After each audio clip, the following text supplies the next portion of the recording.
So originally, whatever evidence we have or whatever documentations we have, the work was in the form of verse, poetry, a poem was written पहले. फिर कुछ time बाद थोड़ा सा हमारा pros वाला तरीका भी आया. Some people were there who were writing prose, but जो majority है that is in the form of verse or poetry or poem. And these are the different forms of poetry. So epic heroic poetry, elegiac poetry, and riddles. This we know. Epic is usually about a hero and his heroic deeds, and in narrative form, somewhat like story form. And also these verses or these poems were in oral form.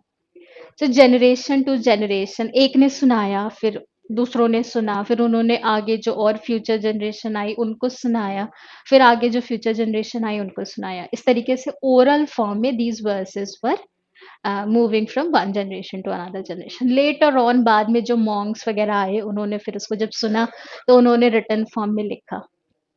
Again these works were pagan, और जब Monks थे वो कौन से थे? Christian Monks थे. तो उन्होंने थोड़ा सा उसके अंदर बाइबल वाला इम्पैक्ट या क्रिश्चियनिटी वाला इम्पैक्ट इंक्लूड करने की कोशिश की थी. बट हम याद रखेंगे कि बेवुल्फ एंड ऑल वो जो हमारा ओल्ड सर्वाइविंग वर्क है वो बाइबल के ऊपर बेस्ड नहीं है. So epic heroic poetry based on a hero and his heroic deeds. This is about sad events, maybe war or maybe death of people. And riddles are obviously we all know riddles क्या होते हैं? पहेलियां होती हैं. So some sentences and there are some hidden clues or meanings. So there was verse literature, verse literature in oral form. Oral means कुछ लिखा नहीं गया था. इसके अंदर क्या आ जाता है? पेगन पोएट्री लाइक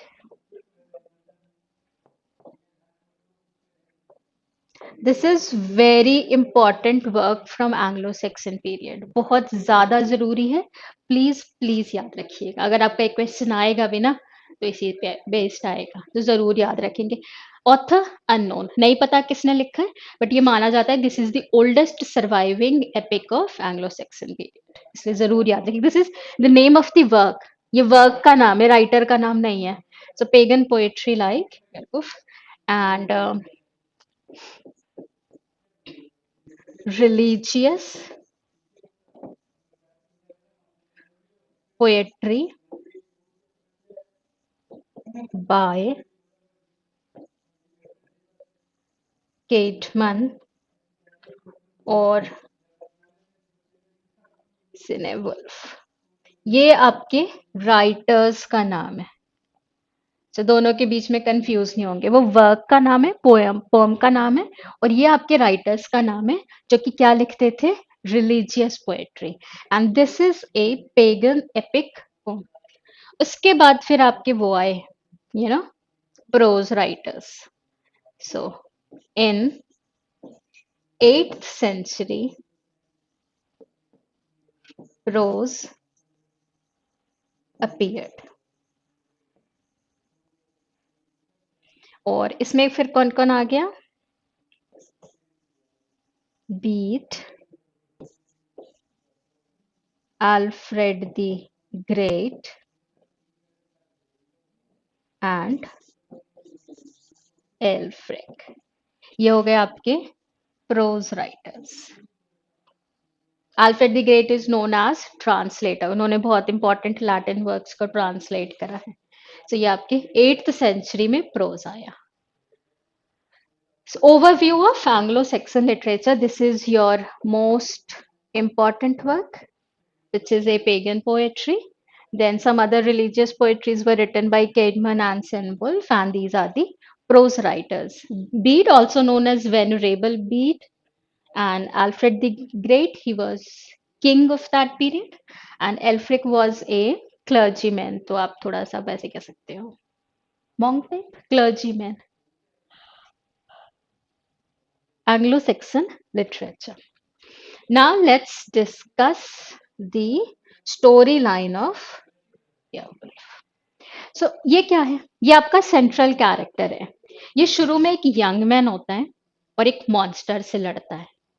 इनफैक्ट अपने पास नहीं, जो उसके अंकल के नोन थे उनके किंगडम में जाता है और एक मॉन्स्टर से लड़ता है। मॉन्स्टर के मरने के बाद उसकी मदर आती है, मदर से लड़ता है, दोनों को मार देता है, सक्सेसफुल जीत गया। खूब उसको प्राइज वाइज देकर भेजते हैं, वापस अपनी लोकेशन पे आ जाता है। यहाँ पे फिर वो किंग बन जाता है और काफी साल रूल करने के बाद फिर से लड़ता है किससे? एक ड्रैगन से। ड्रैगन से जीत जाता है, बट मॉर्टली वुंडेड। मतलब जो उसको जख्म होते हैं वो कैसे वाले होते हैं? मॉर्टली वुंडेड। तो उसकी डेथ हो जाती है। पर वो इतना ज्यादा पॉपुलर था अमंग हिज पीपल कि उसका बहुत ही ग्रैंड लेवल पे फ्यूनरल अरेंज किया जाता है। सो अगेन किस तरीके का वर्क हो गया? पेगन है, we are not talking about god और मॉरल वैल्यूज और समथिंग लाइक दैट। और एपिक है, एक हीरो है जिसके पास नॉर्मल लोगों से ज्यादा शक्ति है और वो मॉन्स्टर से लड़ सकता है, एंड उसके हीरोइक डीड्स को यहाँ पे प्रेजेंट किया गया। So it's like almost having three narratives, one monster killing, then monsters mother killing, and dragons killing. तीन आप ये कह सकते हो कि नैरेटिव्स आते हैं। So, बहुत लंबी स्टोरी है और 3000 plus lines are there in this, that's why it's called epic. और सबसे पुराना माना जाता है कि ये सर्वाइविंग पोएट्री है, oldest epic survived more than 3000 lines, and includes three narratives, one of monster, second of monster's mother, and third of the dragon. So let's talk about the work. Yeah.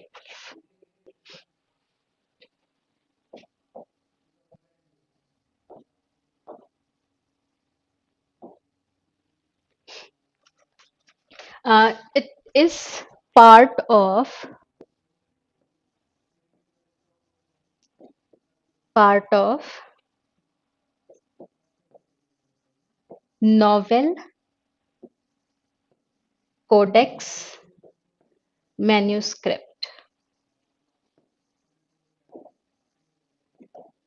So चार manuscript माने जाते हैं कि पुराने time के हमारे पास मिले हैं हमें, and among these four this is one of the manuscript. Judith and Beowulf, ये दोनों वर्क इस वाले मैन्युस्क्रिप्ट से पढ़ते हैं हम लोग। So part of Nowell codex manuscript, then oldest surviving epic in English language, and based on Germanic heroic legend। Germanic term कहाँ पढ़ा है हमने? ये नॉर्दर्न जर्मेनिक बार्बेरियन इन्वेडर्स। सो वो जो उनकी स्टोरीज थी उसी के ऊपर बेस्ड है। ये कब आए थे? 5th सेंचुरी में। बेowulf कब लिखा जाता है? ऐसा अज्यूम्ड है that it was written in 6th century. और कब ये सारा कुछ इकट्ठा होकर इंग्लैंड में बन गया? 7th century. So 5th century they conquered, then 6th century लगभग का हमारा ये स्टोरी है, एंड 7th सेंचुरी में फिर ये पूरा क्या बन जाता है? इंग्लैंड बन जाता है ना, Germanic heroic legend. Then 3182 lines, and what is the time frame?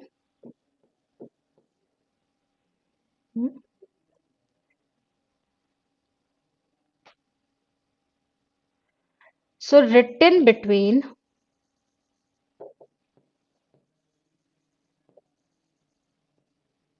975 to 1025 AD, and the setting is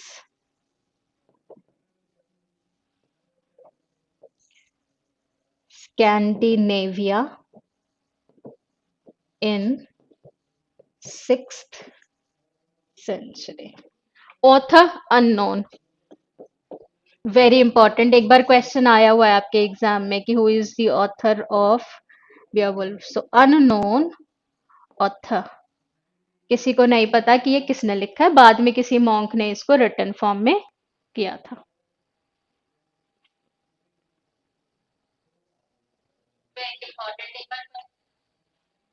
okay, so this is the overview or the idea related with the poem. Now what happens in the story, a brief summary or plot. So Beowulf कहाँ से है, गीत से, comes to help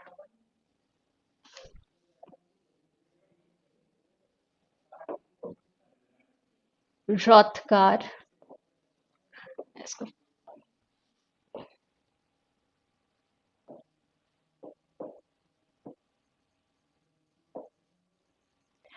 so ये क्या कहाँ पे आता है, रॉथगार के पास। Who is Hrothgar, king of Danes. ना इसका जो मीड हॉल है, मीड हॉल क्या होता है, ये उस समय जब की बात हो रही है एंग्लो सेक्सन पीरियड की, मीड हॉल एक बड़ा सा हॉल होता था जहाँ पे किंग का कोर्ट लगता था, बाकी के सारे लोग आते थे and they use to go with their court proceedings and also meetings and parties and celebrations and all. तो वो एक बहुत ही मतलब फेमस लोकेशन हुआ करता था। So king of Danes Hrothgar's, his mead hall. What was the name of the hall?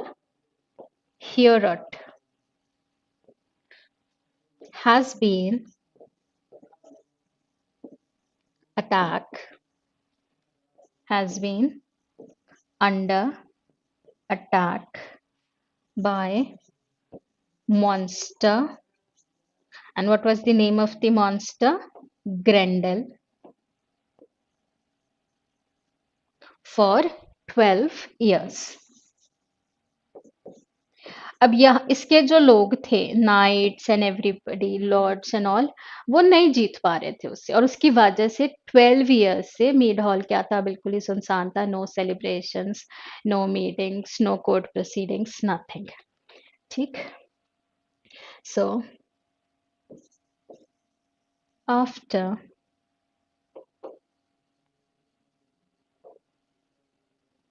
kills him,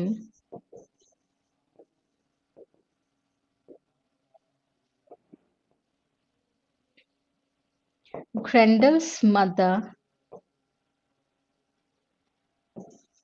takes revenge but defeated.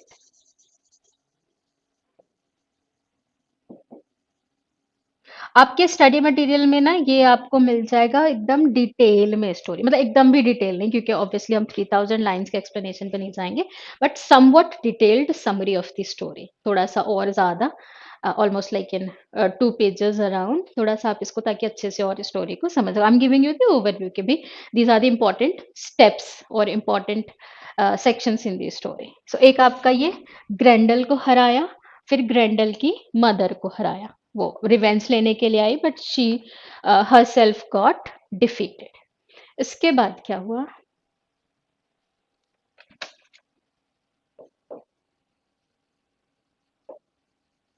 He goes home, काफी सारा इसको अवार्ड वगैरह दिया गया, और वो वापस अपने वहां पे चला जाता है and becomes king.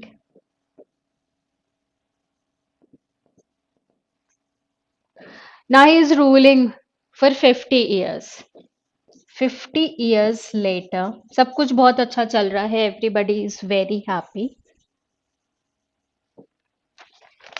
He defeats a dragon,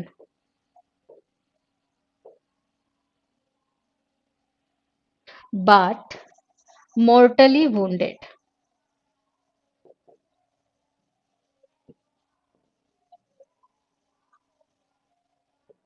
so after his death वो उसके पास एक कप होता है ड्रैगन के पास जो बहुत सालों से उसकी सुरक्षा कर रहा होता है। बाद में जब वो कप मिसिंग हो जाता है तो ड्रैगन को लगता है कि ये लोगों ने चुराया है, तो he started killing people. So dragon से लड़ता है अपने लोगों को बचाने के लिए, पर उसमें उसको बहुत ज्यादा चोट लग जाती है, mortally wounded. So after his death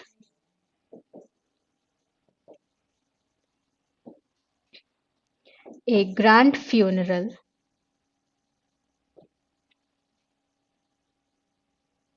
was held by his people।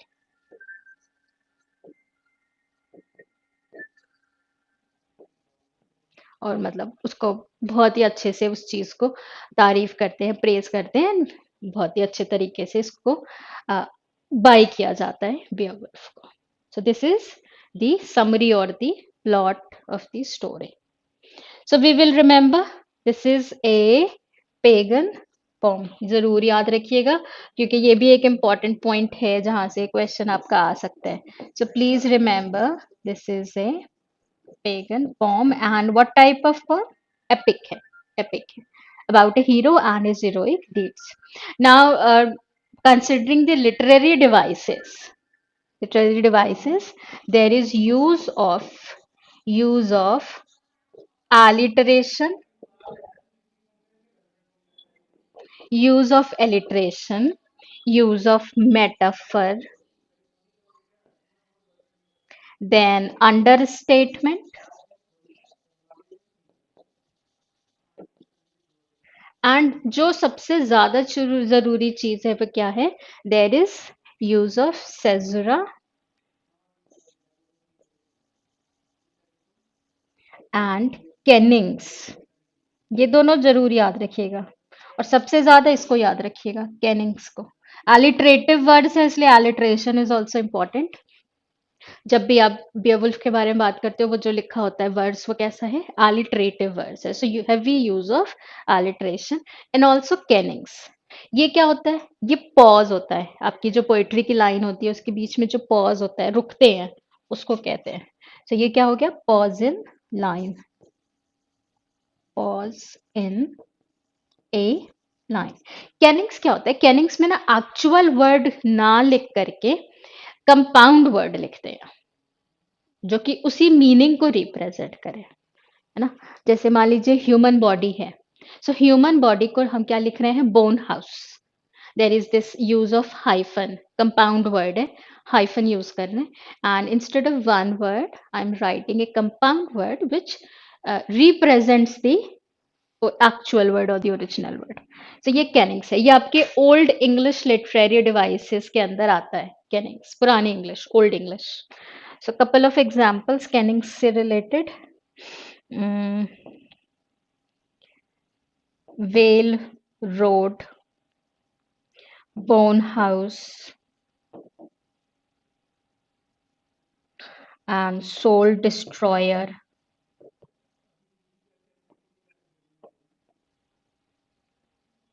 So whale road किसके लिए? सी के लिए, समुद्र जो है ना उसके लिए वेल रोड, वेल का जो रास्ता है। ठीक। बोन हाउस ह्यूमन बॉडी के लिए, ह्यूमन बॉडी के लिए। और सोल डिस्ट्रॉयर मॉन्स्टर के लिए। तो ये कैनिंग्स का एग्जाम्पल है, कैनिंग्स। ये कुछ एक एग्जाम्पल्स। सो कैनिंग्स जरूर याद रखिएगा क्योंकि ये हाईलाइटेड है। So let's have a quick revision. क्या क्या पढ़ा हमने in this category? So this is part of Novel Codex manuscript, oldest surviving epic in English language based on Germanic heroic legend. How many lines? More than 3,300, 3,182 lines. इस ऐसा assumed है कि लगभग इस टाइम फ्रेम के बीच में लिखा गया होगा। So different documents, different dates, क्योंकि ये बहुत ही लंबा स्पैन है। फिर जो सेटिंग है वो कहाँ की है? 6th सेंचुरी की है। जिसकी ये कहानी है वो कब की है? 6th सेंचुरी की। And this is the story. आपके मेन जो बहुत सारे कैरेक्टर्स हैं, again there are many characters, पर मैंने मेन वो जो आपका 3 नरेटिव है, 3 divisions in the story line, उसके हिसाब से मैंने आपके मेन कैरेक्टर्स बता दिए। कौन से किंग की हेल्प के लिए आया था? रोथगार के लिए। उसका जो मीड हॉल था उसका क्या नाम था? हियरट। कौन आया था? बियरवुल्फ। किसको मारा? ग्रेंडल को, और फिर ग्रेंडल की मदर को जो रिवेंज लेने आई थी। फिर वापस अपनी कंट्री में गया, किंग बन गया, 50 साल तक रूल करा, बहुत अच्छे तरीके से चल रहा था। देन ड्रैगन का कप गुम जाता है, उसकी वजह से ड्रैगन लोगों पे हमला करना लगता है, एंड देन वो ड्रैगन से अपने लोगों को बचाता है। बाद में उसकी डेथ हो जाती है because of this fight.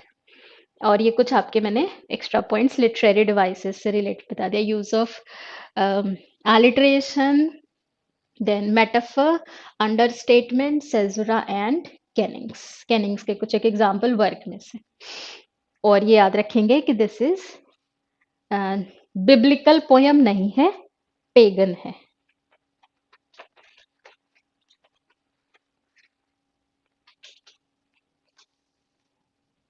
Okay okay?